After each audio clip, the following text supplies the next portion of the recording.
Mr. Speaker, ladies and gentlemen, the fact that people are afraid and worried of what people might think and the consequences that may or may not happen, in and of itself, serve as a mitigating factor to prevent them from doing stupid shit, which we think we were quite consistent with coming from our side of the house, wherein we explain that yes, you have an ability to not feel cringe and be able to undo stuff, but the point in which this becomes institutionalized and codified in the ability to be forgotten when that right is something perpetuated and protected leads to the host of bad stuff that we told you throughout the bench.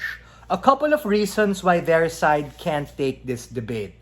The first is a lack of a clear path to victory in terms of what this right to be forgotten specifically does for the individual or for the society.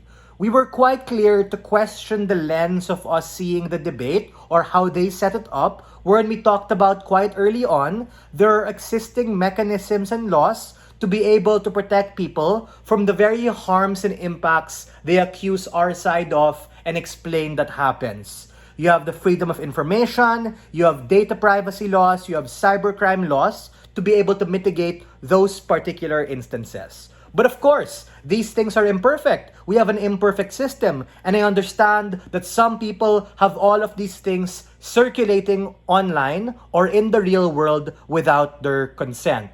That's where we flip their mechanism and idea of dignity, wherein we get from our speeches that true dignity and human experience comes from understanding that yourself and also understanding that you and other people are not perfect. Meaning, if you truly want to champion agency and choice, you need to be fine with the good, the bad, the ugly, and the beautiful in order for you to truly be the fullest version of what you mean.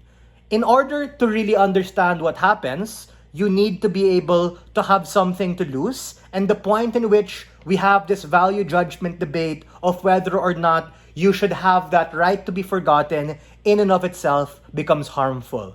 Because Matthew clearly talked to you about the kinds of people who are likely to use and apply for these particular things and how these people can have malevolent or nefarious intentions to be able to control, to be able to forward their own identities. I'm not entirely sure what they responded to that because they sort of doubled down on the ability of people to not feel cringe and people to protect themselves. The second thing we ultimately get is the idea of weighing the particular extent. Meaning, I agree with Gov, right? Who was quite adamant in terms of saying that people have the right to consent to stuff and champion their autonomy.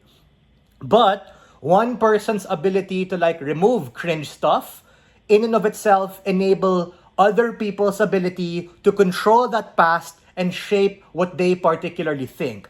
A cyber version of historical revisionism and the ability of that particular individual to be an enemy of society, wherein they undermine all of these things that we have in society to preserve yourself, to preserve history, and to preserve what humans stand for.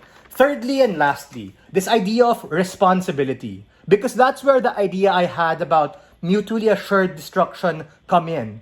Because the impact that side Gov wants harms the very stakeholder they're trying to protect. Because if they want people to be more vigilant and not cringe, what better way to do that than having a mitigating factor of those things being there forever as a means for you to be more digitally responsible? Very proud to stand on side opposition.